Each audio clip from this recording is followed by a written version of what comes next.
Hey guys, today I'll show you a horror thriller TV series named From Season 1. Spoilers ahead, watch out and take care.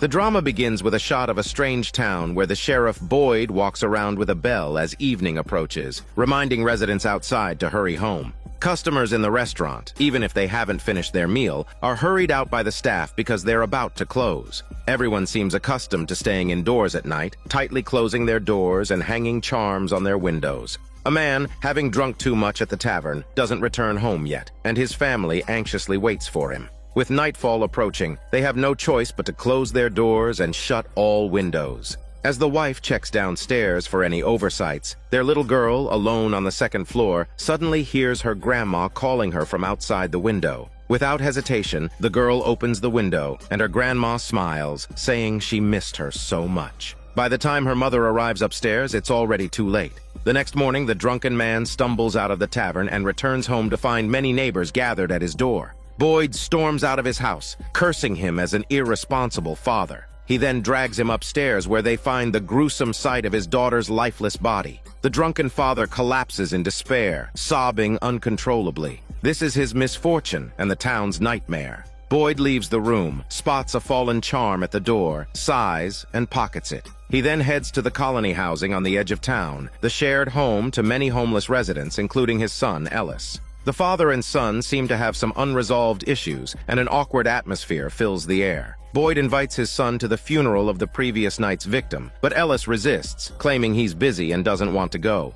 The scene shifts to a man named Jim, who is driving an RV with his family to a lake for a vacation. They were initially excited about their upcoming journey, but their enthusiasm wanes when they encounter a fallen tree blocking their path. Jim and his family exit the vehicle to inspect the tree, but they are unable to move it. Suddenly, a crow lands on a nearby branch, followed by more crows gathering and circling above their heads. Jim's wife, Tabitha, grows increasingly uneasy and urges her husband to leave. Jim looks at the crows with confusion. He starts the vehicle, intending to find a detour to the lake, but the location is so remote that their phones have no signal. They have no choice but to continue on another road, eventually arriving at the eerie town. Abandoned, wrecked cars can be seen everywhere along the roadside, seemingly foreshadowing something ominous. The townspeople attending the funeral soon notice the two unfamiliar RVs and all stare in their direction. As they see the strangers stop their vehicle, Boyd mutters under his breath, instructing everyone not to speak out of turn, as usual. Jim gets out of the car, intending to ask the residents for directions, but they all avoid him for unknown reasons. Only Boyd approaches Jim to strike up a conversation, telling him that if he follows the road straight ahead, he will reach the highway. Jim finds the people in this town very strange and just wants to leave as soon as possible. The family drives on the only road through the eerie town, intending to cut straight across and get back on the highway. However, after driving for a while, they find themselves back in the town. Confused, Jim stops the car to ask for directions, but the townspeople walk away without saying a word. He has no choice but to continue driving forward. His wife suggests that they might have taken a wrong turn, so Jim becomes extra careful, constantly looking around. This time he is sure that the car is driving straight, but they still end up back in the town. Jim quickly turns the RV around to see if they can retrace their steps. Boyd, seemingly anticipating this, instructs his deputy, Kenny, to prepare their weapons. All the while, Tabitha insists that it's impossible and that he must have missed a turn. Suddenly, a car approaches from the opposite direction. Jim swerves to avoid it, and the RV veers off the road. After a while, Jim slowly regains consciousness. He is trapped by a tree branch and unable to move. He calls out his family members one by one, and only his daughter Julie responds. Jim starts to panic, praying that help will arrive soon. The situation in the other vehicle involved in the accident is slightly better. The injured driver gets out of the car and slowly walks forward. At this moment, Boyd and his deputy are setting up a spike strip. They have always used this method to put an end to the nightmare of out-of-town vehicles circling their town non-stop. When they see the injured driver approaching them, they realize there has been an accident. Boyd sends Kenny to take the injured person to the town's clinic while he runs towards the accident site. First, he sees the wrecked car and discovers another passenger inside. Considering the passenger's dazed appearance, Boyd concludes they must be on drugs. He handcuffs the injured person to the car, waiting for backup. Then he goes to the RV, assesses the condition of Jim's family, and climbs inside to help them out first. On the other side, Kenny took the injured person to the clinic and then drove to pick up the doctor, preparing to head to the accident site for reinforcements. On the way, they happened to run into Boyd's son, Ellis. They told Ellis that his father was rescuing people in the woods and needed help urgently. At first, Ellis was reluctant to go, but Kenny reminded him that it was getting dark, so he hastily got into the pickup truck. The group quickly arrived at the scene, first providing basic treatment for the injured man, and then swiftly went to the RV. By this time, Jim's wife and daughter had been rescued, and fortunately they were mostly unharmed, just a bit weak from the shock. But their son, Ethan, had been pierced by a table leg in his thigh. It would be impossible to transport him back to town in the short term. Spending the night in the woods would be as good as a death sentence. Boyd decided to take Jim and his family back to town, but Jim insisted he wouldn't leave his son behind. Boyd eventually compromised, allowing Jim to stay with his son while his weak wife and daughter had to go back with Kenny. After the others left, Boyd looked uneasily at the darkening sky. Fortunately, he had a protective charm he had found in a drunkard's house earlier that day. Carefully, he hung it on the RV's window. Jim looked at him, puzzled, and Boyd explained that it was for the RV's protection. Meanwhile, Kenny and Jim's family were on their way back to town. However, Kenny had forgotten about the spike strip he and Boyd had set up earlier that morning. With the sky already dark, they had no choice but to run towards a nearby colony house. Boyd, inside the RV, closed all doors and windows, anxiously looking outside. Gradually, several shadowy figures emerged from the depths of the woods, slowly approaching the RV like ghosts. Then, a knocking sound came from the door. Jim thought help had arrived and wanted to open the door, but Boyd held him tightly, yelling that they weren't human. If they opened the door, they would all be doomed. When the knocking stopped, Boyd finally let go of Jim, who stood there, stunned, not knowing what had just happened. On the other side, Kenny was leading Jim's family in a desperate run towards the colony house. The injured man named Jade accidentally fell to the ground, and Kenny had to help him along the way. They finally arrived at the front door, only to find it locked. The residents inside were also extremely nervous, and not opening the door at night was a deep-rooted warning for them. Ellis's girlfriend wanted to force the door open, but a burly man with a gun stopped her. Just in time, the house owner, Donna, appeared, shouting that they couldn't stand by and watch people die. At that moment, the people outside noticed several strange individuals approaching from around the corner. Julie recognized one of them as her boyfriend and wanted to approach him, but Kenny quickly pulled her back. Luckily, the door to the house opened just in time, and everyone rushed inside to safety. Donna noticed several unfamiliar faces in the crowd and yelled for them to get down on the ground. Jade fainted, while Julie and her mother were tied up by the others. Clearly, their crisis was far from over. In a separate room, Donna made sure that Jim's wife, Tabitha, had calmed down before untying her. She explained that this was a process every newcomer had to go through when arriving at the colony house. Then she began to tell Tabitha about the strange occurrences in the town, asking if she believed in the existence of the devil. Meanwhile, inside the RV, Jim was also curious about what those things outside were. Although they were no longer knocking on the door, it was evident that they were still lurking nearby. The doctor's emotions began to flare up, and she wanted to check if the charm was secure. Boyd quickly stopped her, warning her not to be fooled into doing anything foolish. It took some effort for the doctor to calm down, and Boyd advised her to focus all her energy on the child, ignoring everything else. This tactic seemed to work, and the creatures outside eventually left. The doctor began to remove the table leg from the child's body. Back at the colony house, Donna started recounting her own experiences. 3 years ago, she and her sister had encountered a fallen tree blocking the road. What was worse than Jim's family's situation was that, by the time they reached the town, it was already dark. Donna watched helplessly as her sister was tortured to death by the devil in a brutal manner. She survived by hiding amidst the bushes, and later cleared out the colony house to provide shelter for other outsiders like herself, who were stranded in the town with nowhere to go. As for the origin of the devil, even the town's priest could not explain. However, as long as they kept doors and windows tightly closed at night and hung the charm by the window, the devil could not harm anyone. After the story, Tabitha had a hard time accepting its truth, but her subsequent experiences would change her perspective. In this eerie town of utter despair, where once you enter, there's no getting out, humans must stay indoors with doors and windows locked, or the devil will come to brutally slaughter people. With the help of the town's residents, Jim and his family managed to survive their first night after the car accident. The doctor also treated the injuries of their son, Ethan. The next morning, the family of 4 finally reunited, hugging each other tightly. It was clear that the previous night's experiences had brought them close to the brink of life and death. Afterward, Jim's family was temporarily placed in the colony house. Ethan caught a glimpse of a smiling boy outside the window, signaling that their nightmare had just begun. Moreover, the town was not only home to the terrifying devil.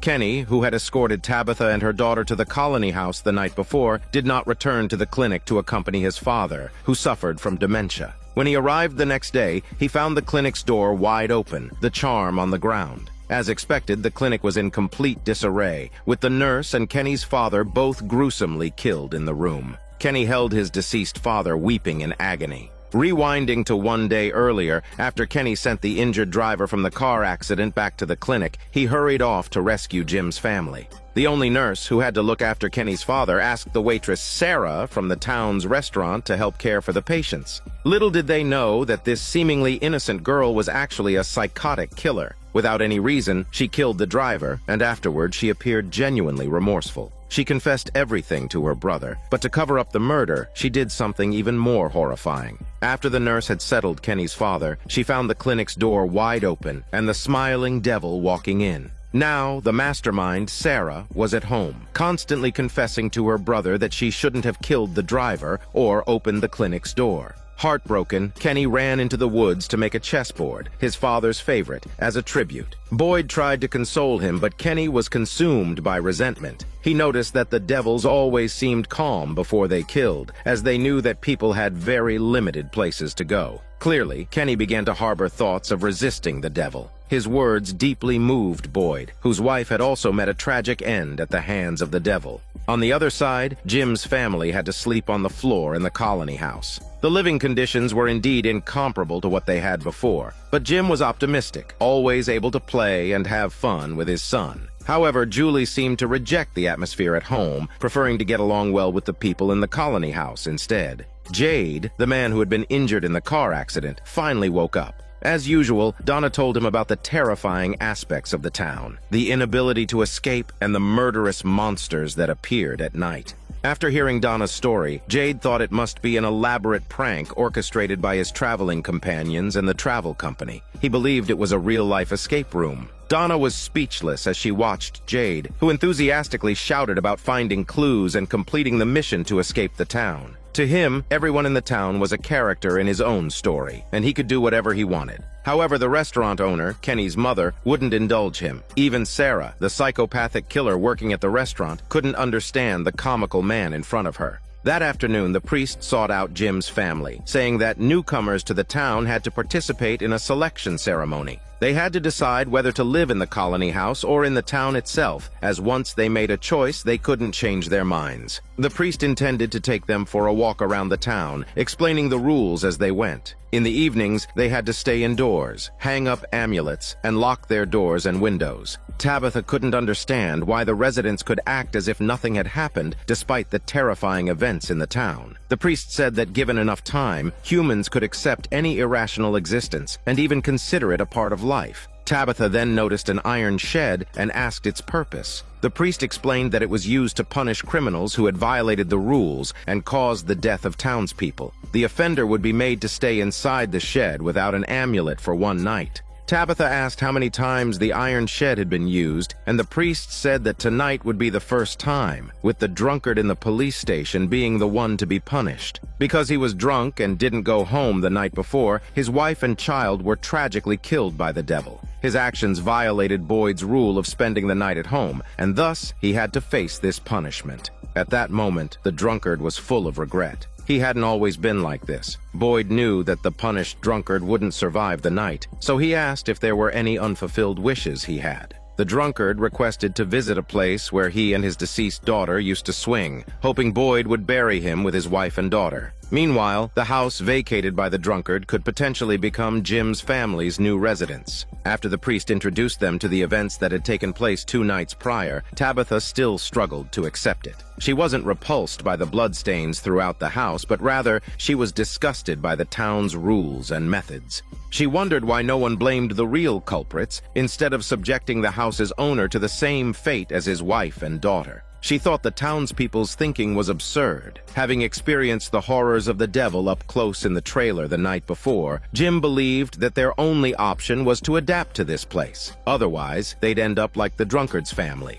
After hearing this, Tabitha reluctantly agreed. Boyd also sensed the decay of the town. He went to the church to find the priest, expressing that he couldn't bring himself to lock the drunkard inside the iron shed. Unexpectedly, the priest scolded Boyd, saying that the rules were set by him to deter other residents. If the drunkard wasn't punished, more people would break the rules. Boyd was furious, saying that they shouldn't just watch as a man who had just lost his wife and child was to be killed by the devil. The priest replied that for the sake of the town's safety, Boyd had no choice. Disappointed, Boyd sighed and walked away. He went to the shed to experience the feeling of sitting inside. The small, confined space nearly suffocated him, and he finally made up his mind. He ran to the police station, gave the drunkard an amulet, and told him about a small cabin in the forest where he could lay low. Soon, the selection ceremony for Jim's family began. This was the most important event in the town, presided over by the highly respected priest. Newcomers had to choose between living in the town, following the rules, and living a structured life, or living in the relatively relaxed colony house. Boyd stepped forward, saying that there was room for adjustment regarding the rules of the iron shed, implying that he wanted to pardon the drunkard's punishment. But just then, the drunkard appeared before everyone, holding the amulet.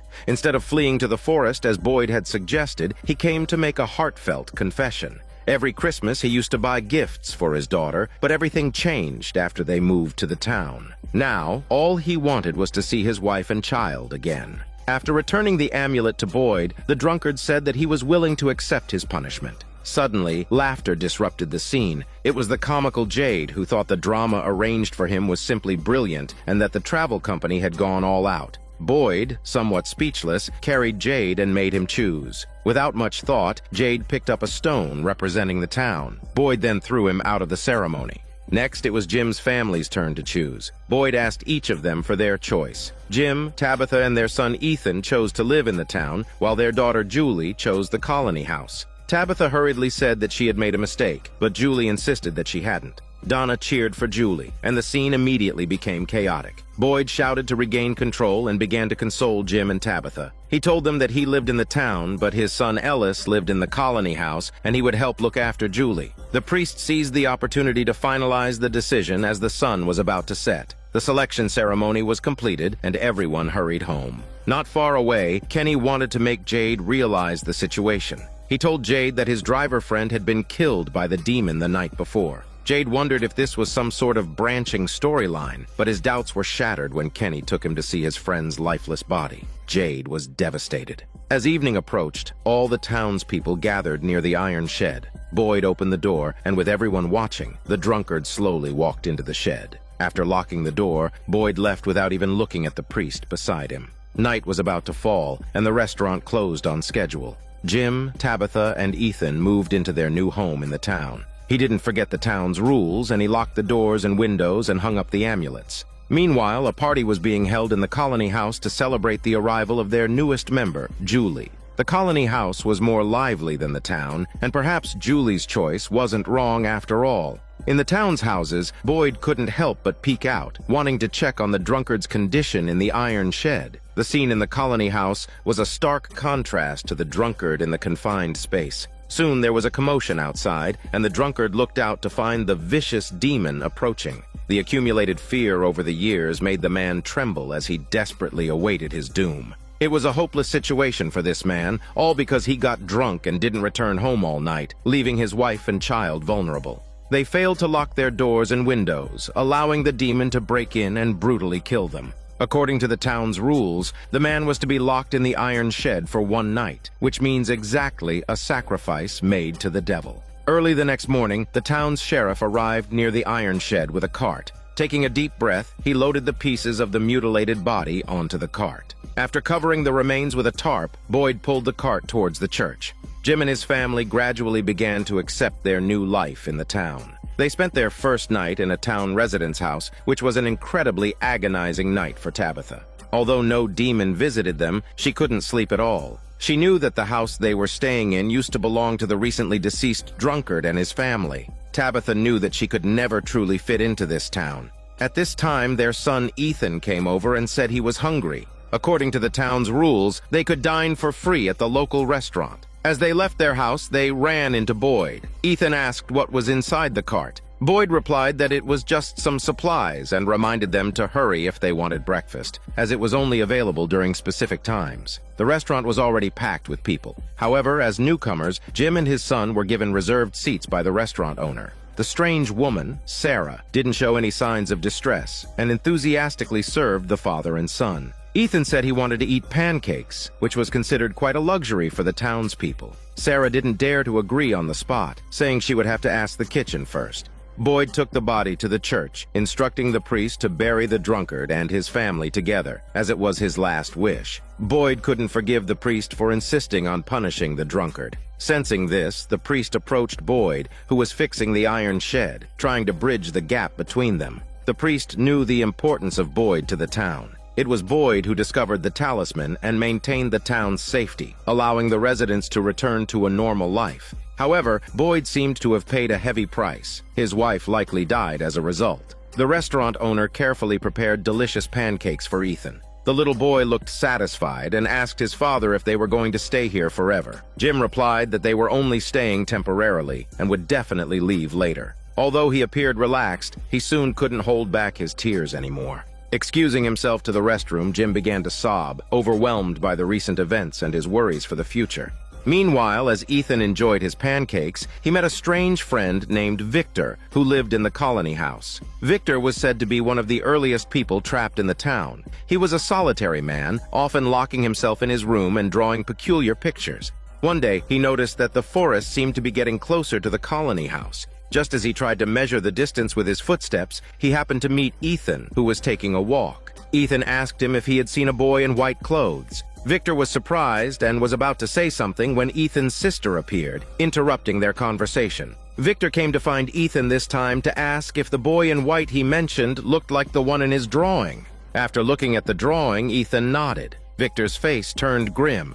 At this moment, Jim walked out of the restroom and saw the eerie drawing of the boy in Victor's hands. Thinking that Victor might harm his son, Jim angrily threw him out of the restaurant. Ethan was upset, feeling that his father had hurt his friend. When they got home, he refused to talk to his father. Meanwhile, another newcomer, Jade, was now deep in thought. But he believed he could leave the strange town. He took Kenny into an underground storage room because he had seen a strange symbol on the ceiling and a corpse in a cabinet while searching for treasure the day before. But today, everything had changed. He believed this was an important clue to leave the town, but Kenny thought it was just a hallucination due to his tension in this new environment. Many newcomers had the same reaction, but Jade insisted that he could tell the difference between reality and illusion. After all, he used to be the boss of a software company. Kenny, failing to persuade him, decided to show him something. In the police station, Kenny pointed to a map and said that the people in the town came from all over the country. They seemed to be teleported and gathered here mysteriously.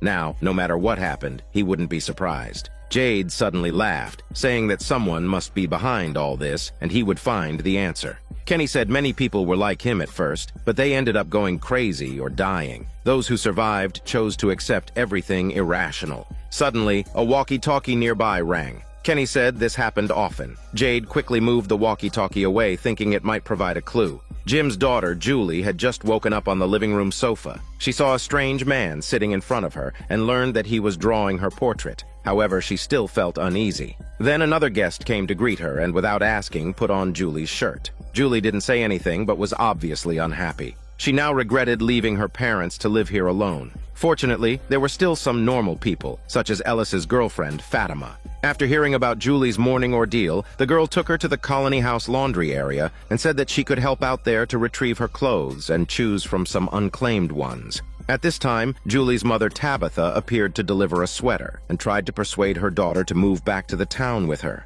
This upset Julie, who pointed out her parents were getting divorced. It turned out that the road trip was a pre-divorce journey agreed upon by Jim and Tabitha, but Julie had found out. The mother and daughter's conversation ended on a sour note. Later, Tabitha happened to meet Jim in the yard, who was also not on good terms with their son. As a result, the two found an outlet for their frustrations and started arguing again, not noticing the strange man. Victor came to see Ethan again, wanting to take him to find the boy in white. He also picked up a wooden stick to replace his cane, saying it was better for adventuring. And so the two entered the forest from the backyard. Victor had been living in the area for many years and was very familiar with the surroundings. They quickly discovered the fleeting figure of the boy in white, deep in the forest. Victor brought Ethan to the tree hollow where the boy had disappeared, seemingly knowing many secrets. Victor drew a smiley face on a stone and threw it into the hollow.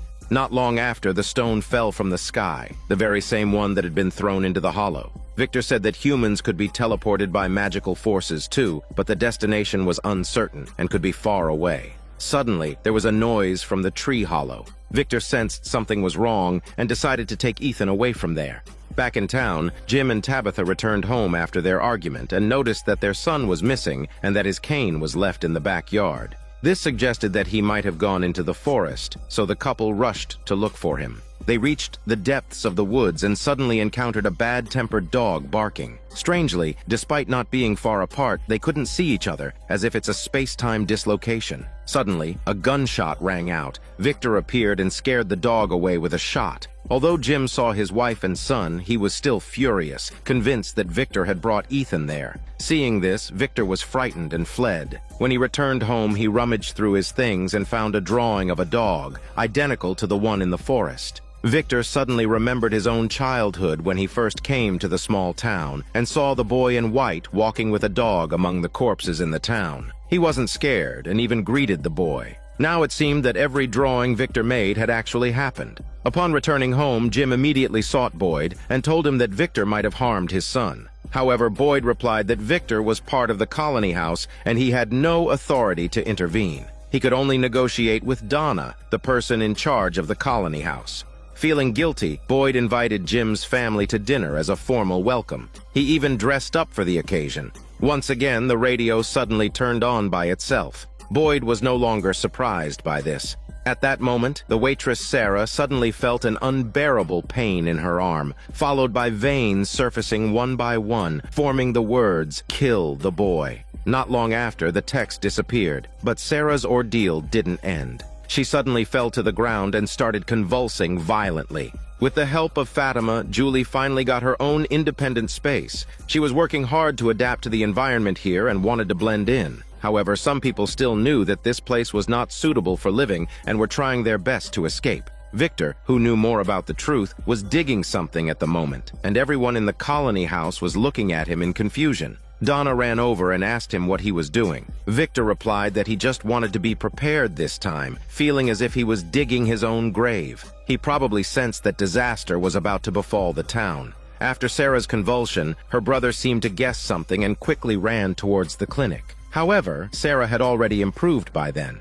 The town's only doctor didn't find anything wrong, but still asked her to stay in the clinic for observation overnight. Strangely, Sarah repeatedly emphasized that she didn't want to see her brother. At this time, the town's sheriff also walked in, wanting to find out why Sarah suddenly had a seizure. 6 months ago, similar cases had occurred in the town, and he was very concerned, wondering if it was caused by the town's environment. However, the doctor reassured Boyd that there was no such possibility. What they needed to focus on now was how to persuade Sarah's brother to leave so that the patient could rest. Boyd took on this task and stopped the brother at the hospital entrance, saying that Sarah was already resting and asked him to come back tomorrow morning. Seeing that he insisted on going in, Boyd asked if they were hiding something from him. Unexpectedly, this casual remark made the brother nervous, and he left after a few stammering words. In fact, Sarah had indeed done something terrible, so it was no wonder the brother was so nervous. She had once killed the injured driver lying in the clinic with her own hands.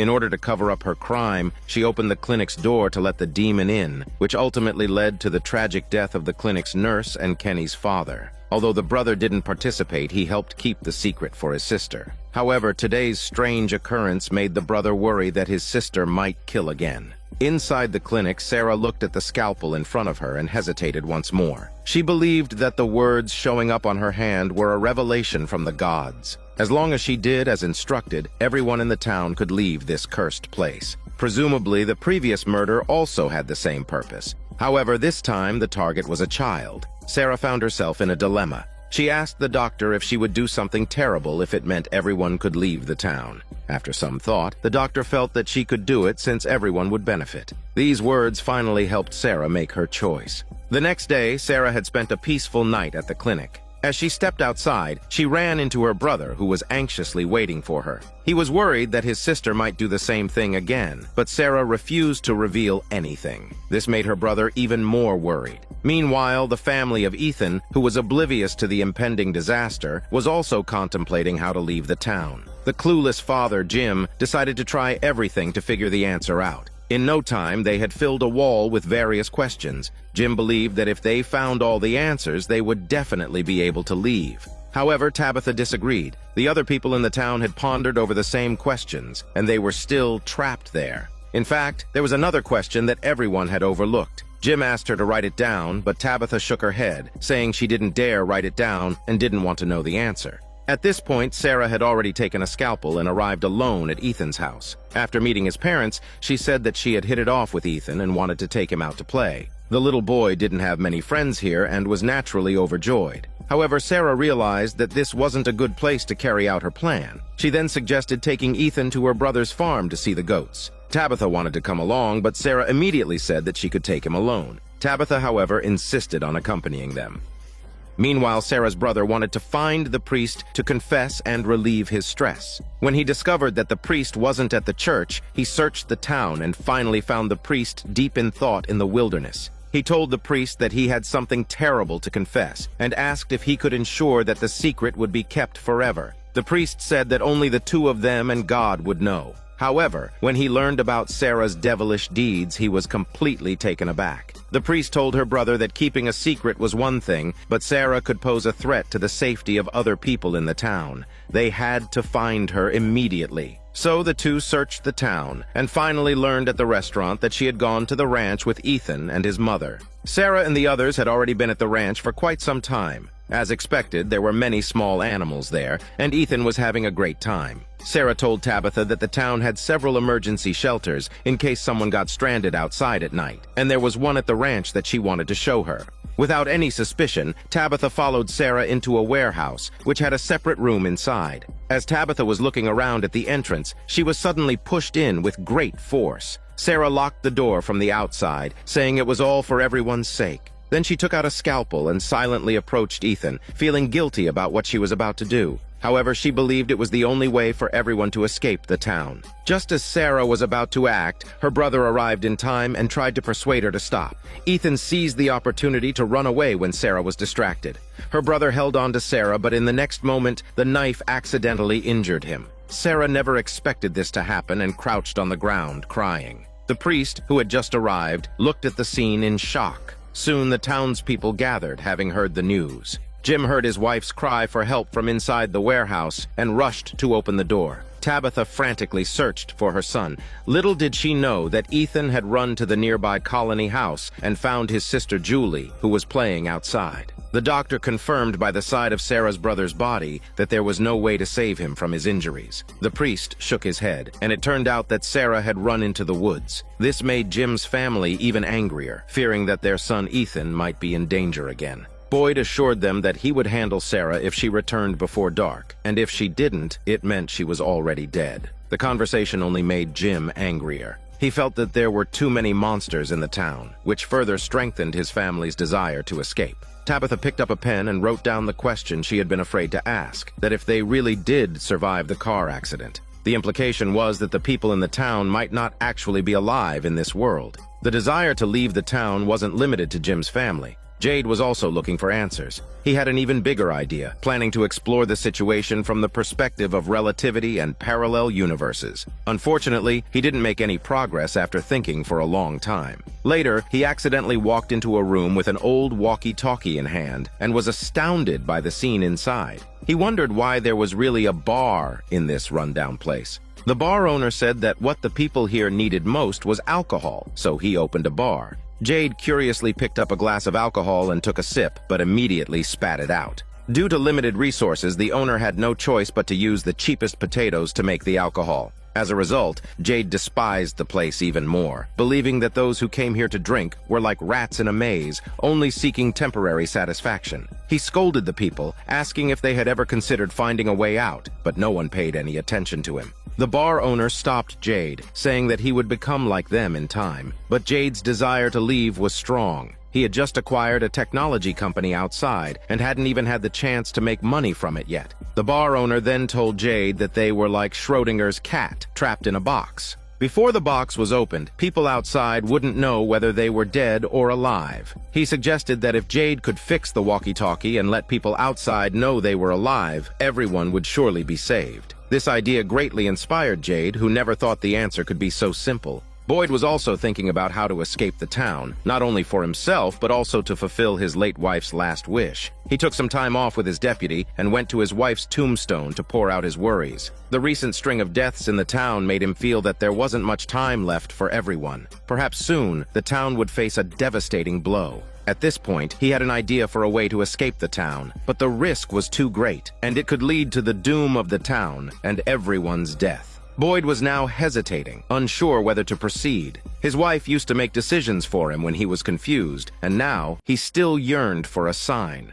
While searching for a sign, he happened to encounter the guilt-ridden doctor, who felt that her conversation the night before had led Sarah to harm Ethan. Boyd kept reassuring her that it wasn't her fault, reminding her that she had saved the boy's life just a few days ago. At that moment, the radio on the table chimed in again, and Boyd suddenly realized that the sign he was looking for had arrived. On Jade's side, after getting a hint from the bar owner, he decided to repair the radio in the police station to establish contact with the outside world. Fortunately, there were many old cars in the town, providing an ample supply of replacement parts. Meanwhile, Jim discovered something peculiar in their temporary residence. The wires on the lamp had only plastic insulation and no metal conductors. Even the plug was broken, but the lamp still managed to light up. As the couple marveled at the oddity, Jade suddenly burst in. He had also found the strange wiring and came seeking help to repair the radio, which needed more components. They went to the site of their past car accident, dismantling any useful items. Before leaving, Jim glanced at their trailer and recalled the question his wife had asked, feeling a chill down his spine.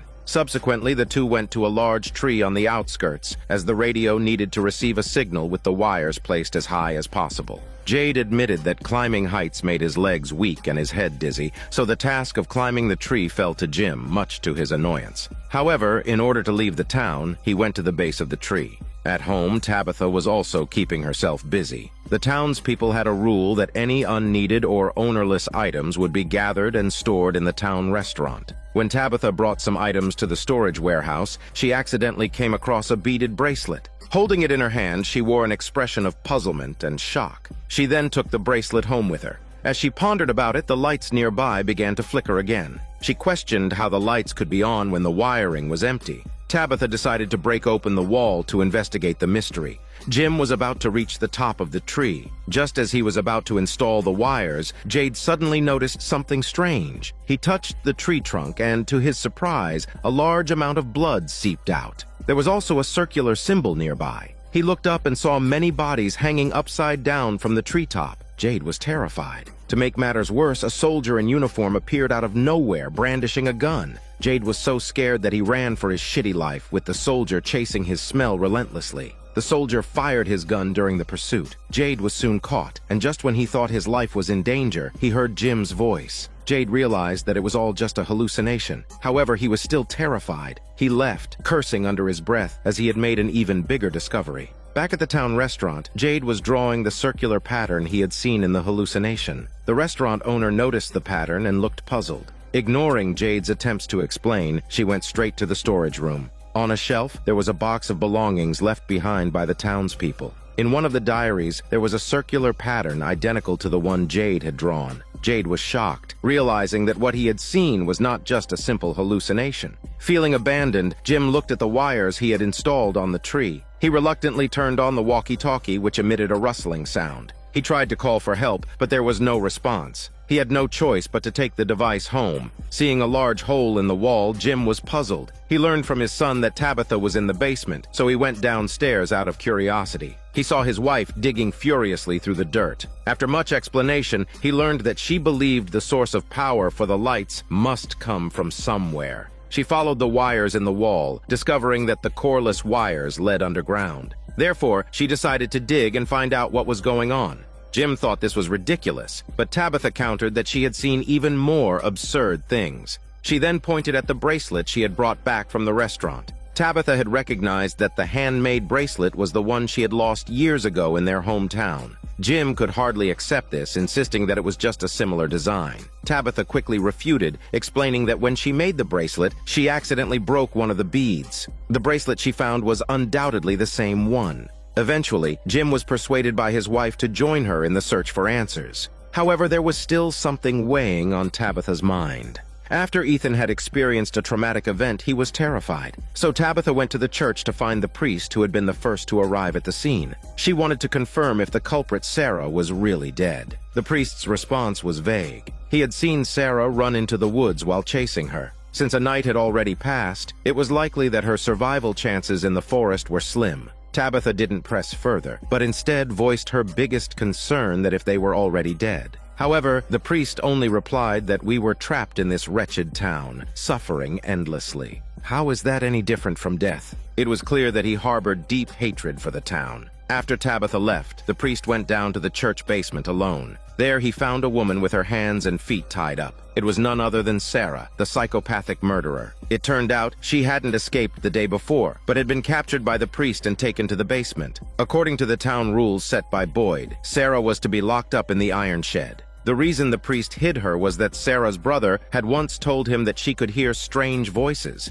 Desperate to leave the town, the priest believed Sarah was the only one who could find a way out of the goddamned town. After all, not everyone could receive revelations from demons. The priest even suspected that everyone in the town was experiencing a story similar to one from the Bible, only it hadn't yet ended. Sarah, startled by his words, confessed everything she had received from the demons. The demons said they had been in the town for too long, and also wanted to leave just like the residents. If Sarah did as they instructed, everyone could leave. The priest, somewhat puzzled by the demons' intentions, asked why she would so easily believe them. Sarah replied that the demons were omniscient. They had once told her 2 cars would arrive that night, and the next day, Jim's family and Jade arrived exactly in town. The demons also informed her that 2 cars had appeared in the town years ago, and everyone in them had died. Recognizing Sarah's importance, the priest urged her to produce evidence, as the townspeople might not believe her. Just then, Sarah's body began to experience intense pain. She shouted for him to bring her a pen and paper. Once he did, her hands uncontrollably scribbled on the paper. After some time, she stopped. The priest was puzzled by the pattern on the paper and asked Sarah what it meant. She told him that the demons had been watching him and saw him bury a package when he first arrived in town. This was the proof of the demons' existence. The priest seemed to remember something and went to a pile of stones outside the town where he used to meditate.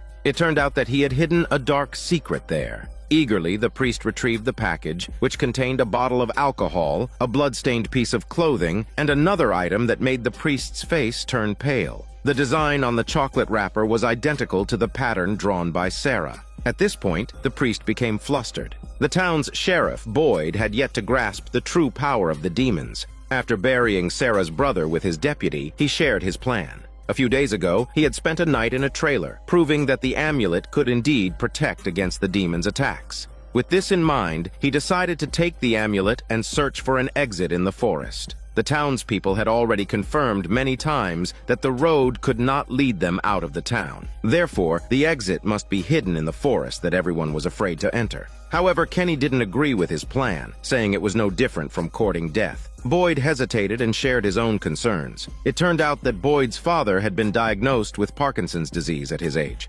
Recently, Boyd's hand had been shaking uncontrollably, indicating he might soon fall ill as well. Unable to protect the townspeople any longer, Boyd wanted to explore a way out while he still could. After knowing Boyd's predicament, Kenny finally understood and agreed. If Boyd met with an accident, Kenny would take over his duties and continue to protect the townspeople. The best partners went outside to play a game of baseball, as if bidding a final farewell. In contrast to the townspeople's fear and solemnity, the people in the colony house were much more at ease. By chance, Julie spotted a bunch of flowers at the door and, out of love for them, brought them to her room. Fatima teased her, asking if the flowers were sent by the demons. As night fell, everyone in the colony house was sound asleep. A man wearing glasses quietly crossed the hall, climbed the stairs, and entered the innermost room on the upper floor. With a somewhat dazed expression, he opened the curtains. A girl holding flowers stood in front of the window and asked if she could come in. It turns out the reclusive man secretly harbors feelings for a demon. Fortunately, he always manages to resist her temptations and never opens the window for her. The others, unaware of this secret, are decorating their rooms as they prepare for a banquet that night. Fatima is delighted and even brings out her long-cherished clothes for the occasion. Julie admires her optimistic attitude. She doesn't seem like someone trapped in a small town at all. Victor is still behaving as usual, searching for his favorite canned peaches in the kitchen. Donna tells him that they've run out of canned peaches, leaving Victor with a disappointed look. He says that for so many years this was the only thing that hadn't changed. Now, even that has changed, intensifying his ominous premonitions. As night falls, the man with glasses leaves a bouquet of flowers at the colony house's entrance, hoping that the demon he fancies will visit once again. It's as if he's welcoming a deadly celebration. The town's sheriff, as usual, diligently reminds the residents that it's time to return home and secure their doors and windows. When he finishes his task and returns to the police station, he's surprised to see the priest waiting at the entrance, insisting that they discuss something important. Seeing the priest's determined attitude, Boyd reluctantly abandons his plans to go home, preparing to spend the night at the police station instead. The priest is astonished when he sees the many bags on the table and asks if Boyd is planning a long journey. Boyd doesn't intend to keep his plan to explore the forest for an exit a secret, so he shares it with the priest. The priest doesn't pry further. Instead, he asks Boyd to look inside his own backpack, revealing bloody clothes that were dug up from a pit during the day. The priest recalls that before arriving in the town, a child had come to confess to him, but he didn't take it seriously and dismissed the child with a piece of chocolate. That night, the child tragically jumped to his death. The clothes belonged to the child, and the priest had been filled with regret. While standing alone on a bridge drinking, he seemed to hear God's call in a daze and drove to the mysterious town. The first thing the priest did upon arrival was to bury the child's clothes and chocolate. Boyd, puzzled, asks why he's sharing this information now. The priest explains that he's tied Sarah up in the church basement. Boyd is shocked. Previously, someone had violated the rules, and the priest had let him enter the iron shed without hesitation. So why is he making an exception for Sarah? The priest explains that Sarah can hear revelations and might be the key to finding a way out. The strongest evidence is the chocolate symbol Sarah drew. She had only been in town for 6 months and couldn't possibly know about the chocolate package the priest had buried years ago. Boyd gradually relents, questioning why, if the demons know everything, they would help everyone. The priest admits he doesn't know, but it at least shows that Sarah is special. He then proposes his plan, hoping that when Boyd explores the forest for an exit, he can bring the priest and Sarah along. Perhaps it will have unexpected effects. This leaves Boyd in a state of hesitation. At this moment, everyone in the colony house was gathered together, enjoying a lively banquet. Donna called for everyone's attention, as she had something to say. As it turned out, today marked the first anniversary of Fatima's arrival at the house. Everyone undoubtedly adored this optimistic young girl. Donna even gave her a flower wreath as a gift, which touched Fatima deeply. Another woman gave her a smelly kiss, much to the surprise of Julie, who knew that Fatima already had a boyfriend. As everyone continued to eat and drink, they didn't notice that the reclusive man with glasses had once again snuck up to the second-floor room. Expertly, he drew back the curtains, and as expected, his beloved was waiting outside the window. She told him this would be their last meeting because the feeling of seeing but not touching was awful. Blinded by love, the man finally opened the window and gently invited her into the room. After closing the window, the couple, who had always been separated by glass, began their intimacy. However, the girl soon revealed her true demonic form. After cleaning the blood from her body, she opened the window once more. The pitch-black night concealed the slow approach of several figures from the nearby forest. Unaware of the impending arrival of the terrifying demons, the people in the colony house were immersed in the joyful atmosphere. Only Boyd's son, Ellis, wasn't in high spirits. The birthday celebration reminded him of his late mother, leading to a heated argument with the others. His girlfriend, Fatima, quickly intervened and advised him to go upstairs to cool off. She then returned to the living room and noticed her friend sitting on the sofa, looking unhappy. Learning that her friend admired her jacket, Fatima didn't hesitate to take it off and give it to her. The girl was delighted and said she had something to give her in return, quickly heading to her room. At this point, Julie approached Fatima and asked about the woman who had kissed her earlier, questioning their relationship since she was dating Ellis. Fatima explained that it was just a bit of fun between her and the woman. This revelation was difficult for Julie to accept, and she hurriedly ran upstairs. Meanwhile, Victor was in his room packing up his belongings when he suddenly heard a knock at the door. To his surprise, it was Julie. She knew that only here could she escape the noisy crowd. Although Victor let her in, he had no intention of engaging in conversation, simply continuing to pack his things as if he was preparing to leave. At that moment, the girl had retrieved her beloved pillow from her room, intending to give it to Fatima. As she passed by the room of the man in glasses, she heard laughter coming from inside. Upon entering, she was surrounded by several demons wearing sinister grins, indicating her tragic fate. Meanwhile, the banquet guests had nearly finished their drinks. A burly man sitting on the stairs suddenly felt liquid dripping from above. Looking up, he saw a demon staring down at them with a malicious grin. The terrified residents scattered in all directions, only to find smiling demons at every turn. They had no choice but to flee toward the colony house's exit. Donna was leading the way and urged the escaping residents to get into their cars and head to the nearby town. Fatima realized that her boyfriend Ellis was not among them and refused to leave without him. Ellis, who had been awakened by the commotion downstairs, cautiously stepped into the hallway, only to find a trail of blood seeping from a room and his girlfriend's yellow clothing. He entered the room. To his relief, the body he found belonged to Fatima's friend, who was wearing Fatima's clothes. But soon enough, a demon with a pig smile entered the room. Ellis quickly broke the window and made his way to the second-floor balcony.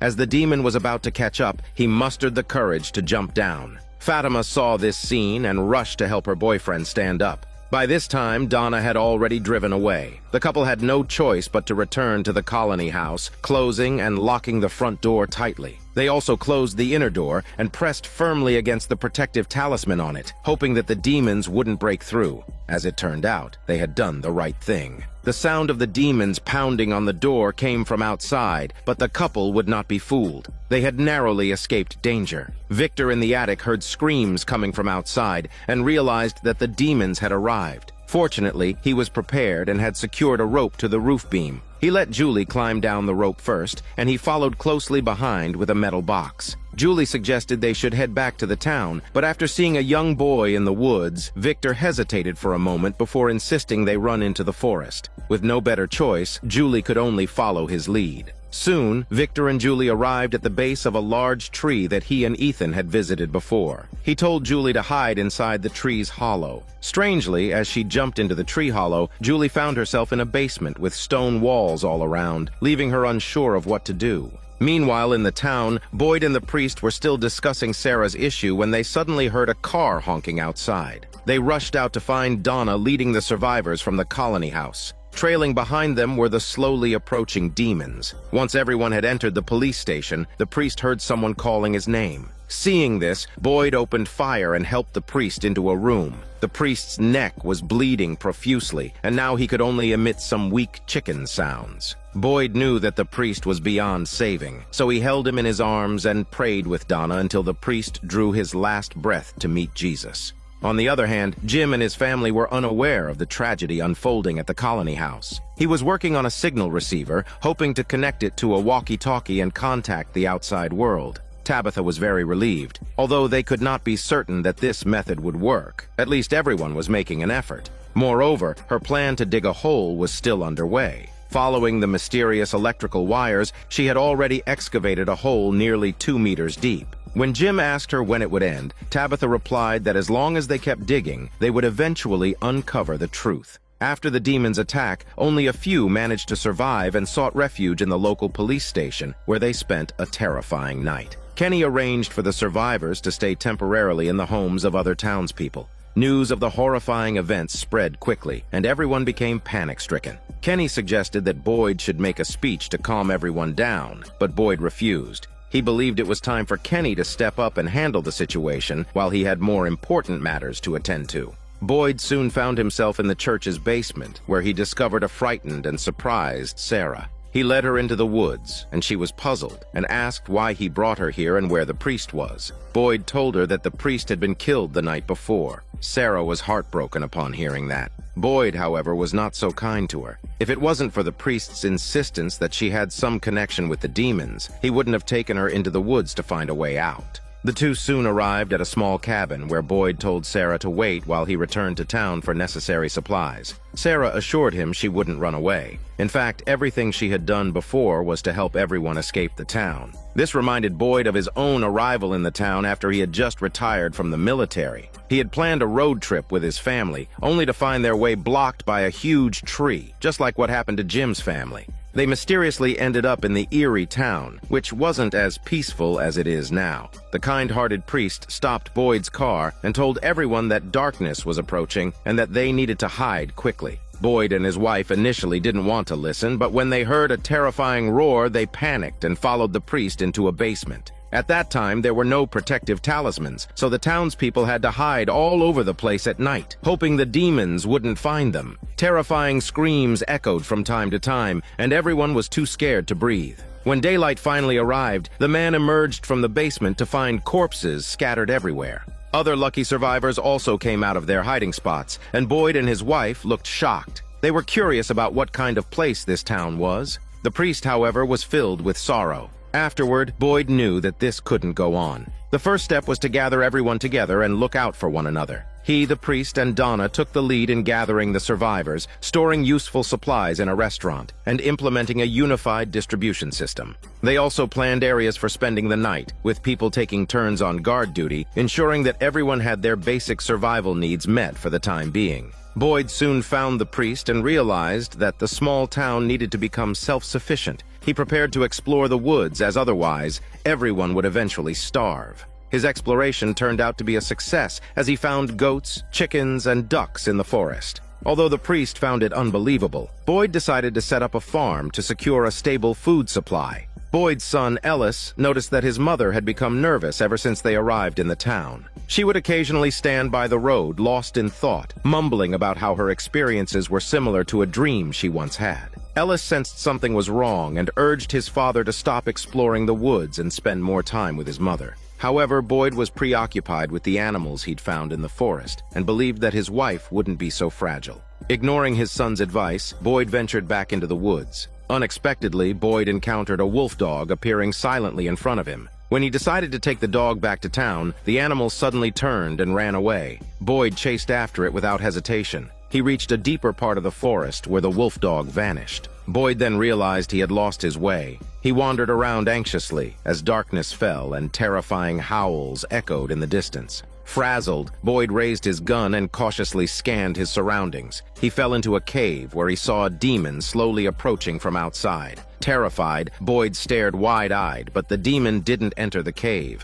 After a moment, it slowly retreated. Boyd wondered why the demon didn't come in, and noticed that the cave walls were adorned with stones covered in runes. He guessed that these stones were preventing the demons from entering. As daylight broke, Boyd wrapped the talisman stones in his clothes, ready to take them back to town. On his way back, he suddenly heard gunshots and hurried towards the town. To his surprise, it was his wife who was firing the gun. She seemed possessed, shooting at innocent passers-by. Boyd shouted for her to stop, but she mumbled that it was all just a dream, and the only way to go home was to wake everyone up. She must have been under mental pressure, and her husband's absence the previous night had likely contributed to her mental breakdown. It took Boyd quite some time to persuade her to put the gun down. But suddenly their son Ellis appeared, and the wife aimed the gun at him. Without hesitation, Boyd pulled the trigger on his wife. This was probably the reason why Ellis had been giving his father the cold shoulder ever since. When Boyd returned to the town's restaurant, he saw many residents causing a commotion at the entrance. It turned out that they were worried that people from the colony house would come and steal food, so they were preparing to take what belonged to them first. Fortunately, Boyd's authority was highly respected, and with just a few words, he was able to persuade the crowd to disperse. However, he knew that this wouldn't completely eliminate everyone's panic. So he found Kenny and told him that he would go to the forest in a few days, but first he needed to find a way to calm the residents. Kenny felt that calming the residents' emotions was just a temporary solution. They had to find a way out as soon as possible. He then told Boyd that he could go to the forest with peace of mind and that he could handle the townspeople's affairs. This made Boyd finally proceed without worries. Before setting off, Boyd had one more thing to do. Ellis and his girlfriend had narrowly escaped danger the night before thanks to the talisman stones. However, the boy was still injured and was currently being treated at the hospital. Boyd suddenly appeared at his son's bedside. Ever since his mother passed away, Ellis had been giving his father the cold shoulder. Boyd didn't know if he would be able to return alive from the forest this time, and he wanted his son to know that he had always loved him. But Ellis still appeared indifferent, and Boyd left the room, wiping away his tears. At the door, he happened to meet Donna, who hugged Boyd as a farewell gesture. In the room, Fatima walked over to Ellis and tried to console him. She said that although his father had made some mistakes, the suffering he had endured over the years was no less than Ellis's. Back at the police station, Boyd put away his uniform and badge. Thinking that his son still wouldn't forgive him, he felt heartbroken. When he arrived at the forest with his luggage, he didn't expect Ellis to follow him. He had come to say goodbye to his father. At that moment, Ellis finally realized that he couldn't blame his father for his mother's death. If he didn't say goodbye, it might become a lifelong regret. His heartfelt words finally mended the rift between father and son. After finally convincing Ellis to return, Boyd called Sarah out of the cabin. The two of them walked deeper into the forest. It was uncertain whether they would find the way back on this journey. In the small town, many people were also making efforts to return home. Julie was telling her parents about her strange experience the night before. After being pushed into the tree hole by Victor, she found herself in the town's basement the next second. Her parents were puzzled by this, but only her brother Ethan knew that the tree could randomly teleport people to different places. They were aware that Victor, who knew many secrets, must have gone somewhere else, and they should find him as soon as possible. Another person who had the same idea was Jade. He had accidentally seen the strange symbols and a younger Victor in a booklet earlier, and rushed over to ask Julie about Victor's whereabouts. However, Jim didn't want his daughter to relive the painful experience from the night before, and quickly pulled Jade outside. Jade shared his discovery, which only made Jim angrier. Last time, Jade had tricked him into the forest to set up an antenna, only to leave without a word. Now he wondered what was going on. Jim told Jade that the radio had actually worked, but the signal was too weak for conversation. They should place the antenna higher up. As a result, the two went to the colony house, where Donna was cleaning up the dead bodies scattered all over the floor. Jim proposed his idea, saying that the colony house was situated at the top of the highest peak, and if they could set up the antenna on the roof, the signal would be the strongest. Donna agreed. She then found Kenny and gathered all the residents together, telling them that many people were looking for a way to escape the town, and now it was time for everyone to contribute.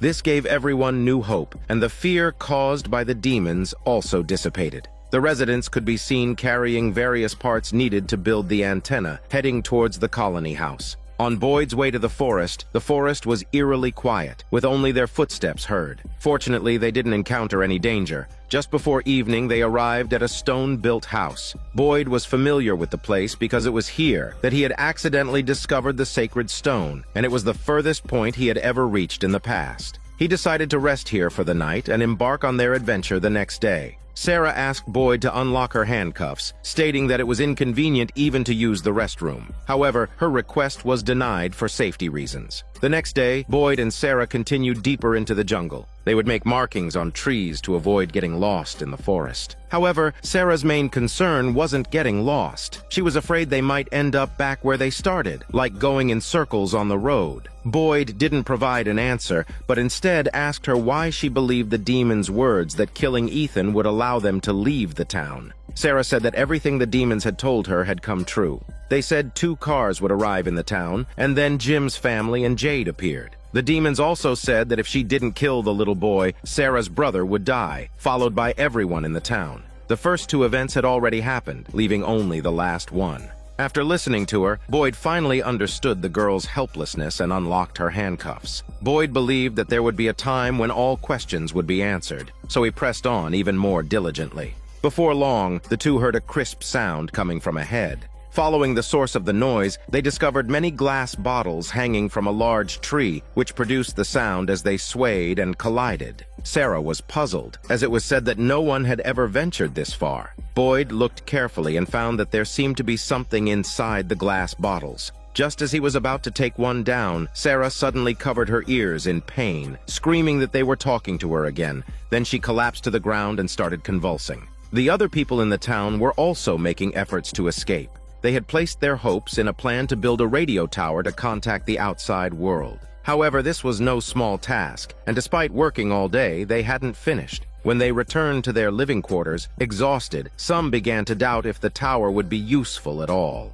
The next morning, Donna was awakened by a scream. A resident had committed suicide, overwhelmed by the pressure, possibly related to the radio tower. In fact, many people in the colony house had the same concern. Fatima, who was connecting wires, thought that even if the signal tower managed to contact the outside world, how would they leave? And even if they did return home, would they still be the same people? However, Jim hadn't thought that far. He was immersed in the task, and with the radio tower nearing completion, he mentioned that they only needed more wood for support. Donna happened to pass by. Upon hearing the request, her accumulated unease erupted. She stormed into the colony house's kitchen and began chopping up the wooden floor in frustration, shouting that everyone's leaving anyway, so this colony house is useless. Exhausted from chopping, Donna then headed to the town's bar. Kenny had noticed Donna's poor mood and followed her there. He thought she was upset about the person who took his own life the day before, but that wasn't the case. Her worry was that everyone now had their hopes set on going home.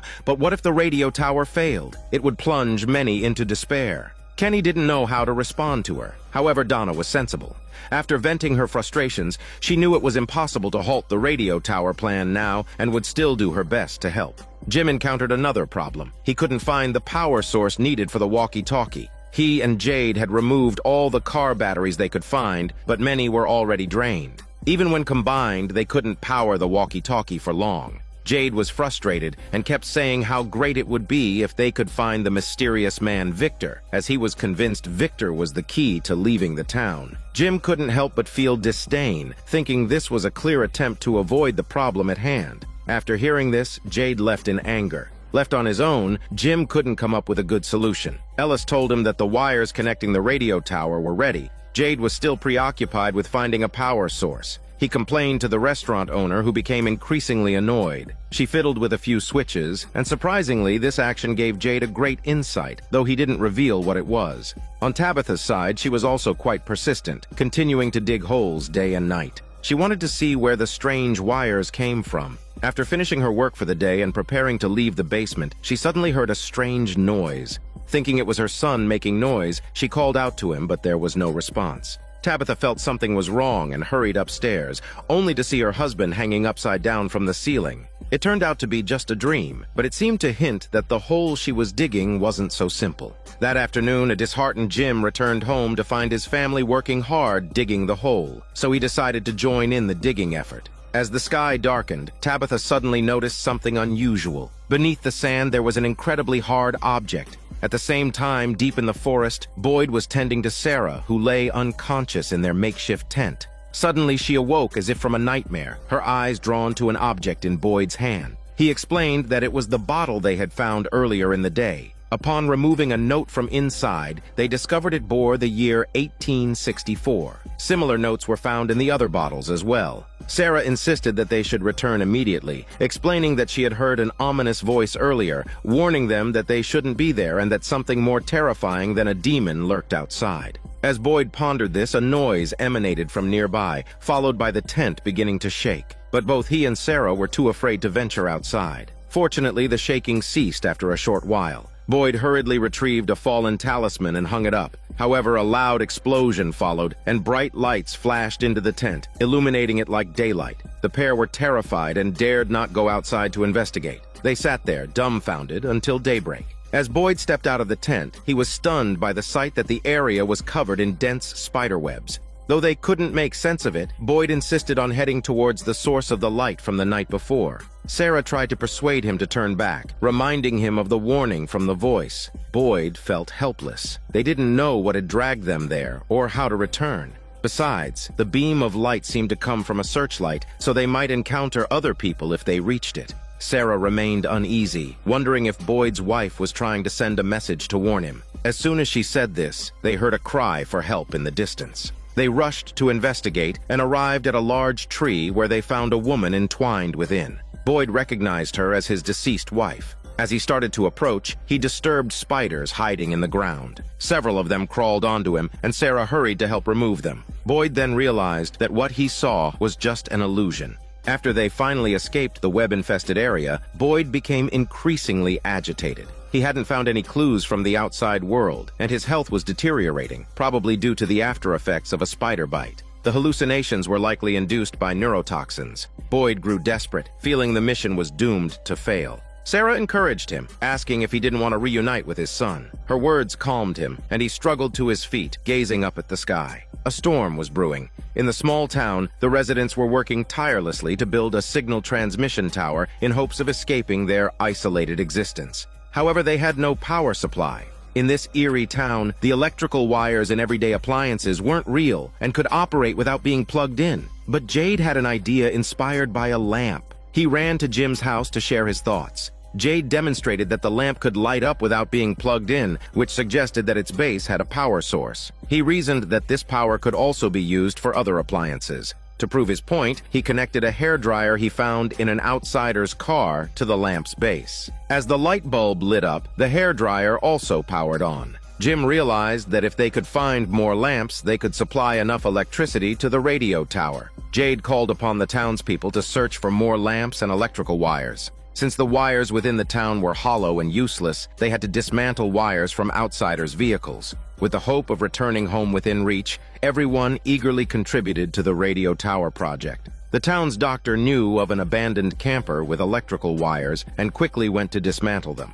Kenny was full of energy and began daydreaming about life after leaving the town. He expressed his desire to travel the world with the doctor, which was actually a subtle confession of his feelings. However, when the doctor revealed that she was already engaged before entering the town, the heartbroken Kenny made up an excuse and left in a hurry.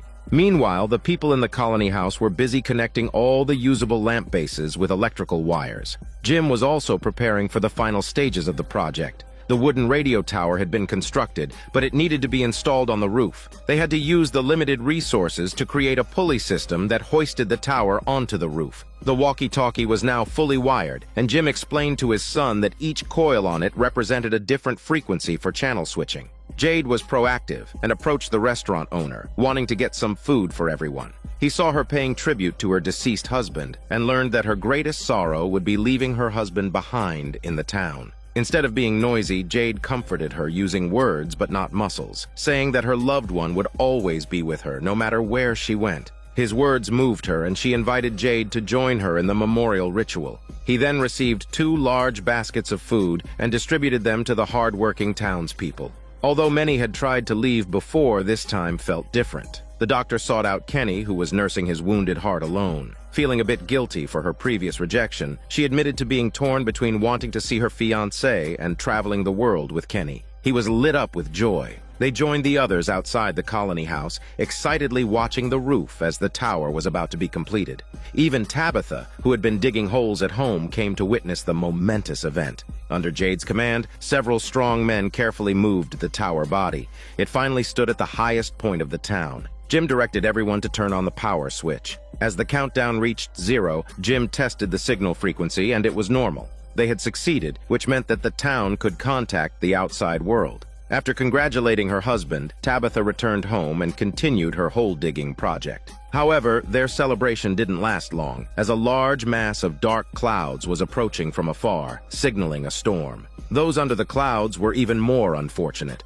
Boyd had been bitten by a spider and could barely walk. Hearing the booming sound from the night before, they knew they were heading in the right direction. Boyd found the strength to keep going. As torrential rain began to fall, the two people pressed on, undeterred. It wasn't raining in the town yet. Jim was adjusting the channels, trying to make contact with the outside world. But despite trying for a long time, no one responded. Seeing the storm approaching, Donna urged everyone to get inside. Jim didn't want to give up, as the tower could be destroyed by the strong winds. This might be their last chance. Donna understood this, and after calling the children back inside, she went to help Jim. The heavy rain soon started to fall. Just as Jim cursed and was about to pack up the equipment, a voice came through the walkie-talkie. To Jim's surprise, the person on the other end knew his name and warned him that his wife shouldn't dig that hole. Afterwards, all the lamp bases burned out. Alarmed, Jim rushed home, fearing that his wife was in danger. As it turned out, Tabitha had been digging in the basement, trying to find the source of the power line. She had made progress yesterday, reaching a depth of over 2 meters, but she couldn't dig any further because there seemed to be a hard object blocking the way down. She went to the town's storeroom and found a pickaxe. But as soon as she made a hole in the basement, the entire bottom of the pit collapsed. Tabitha had nowhere to hide and fell in with it. Fortunately, it wasn't too deep, and Tabitha wasn't seriously injured. She had also solved a mystery. The power line in the wall stopped here. Suddenly, the mysterious man Victor appeared from the depths of the hole. He hadn't been seen since the colony house was attacked by the demons. He said that the boy in white had foreseen Tabitha coming here and arranged for him to meet her. This place was where the demons slept, and it was best to leave as soon as possible. Tabitha looked incredulously at the pattern on the wall. Suddenly, the hole collapsed again. Victor quickly led Tabitha deeper into the hole. When Jim returned home, all he saw was a bottomless pit. At this point, Boyd and Sarah were struggling to move in the pouring rain. He told Sarah to hurry up and not to worry about him. Suddenly, a little boy in white appeared and pointed to a tree hollow. Sarah understood and urgently pulled Boyd to the tree, urging him to crawl inside. However, in the next moment, Boyd found himself in a pit surrounded by walls. The scene shifted, and a radio in the restaurant suddenly began to play a song on its own. Outside the window, a bus slowly came to a stop, possibly indicating that more people were brought to the town. And here ends Season 1 of this drama. This is Daniel CC Movie Channel. Stay safe and enjoy your day.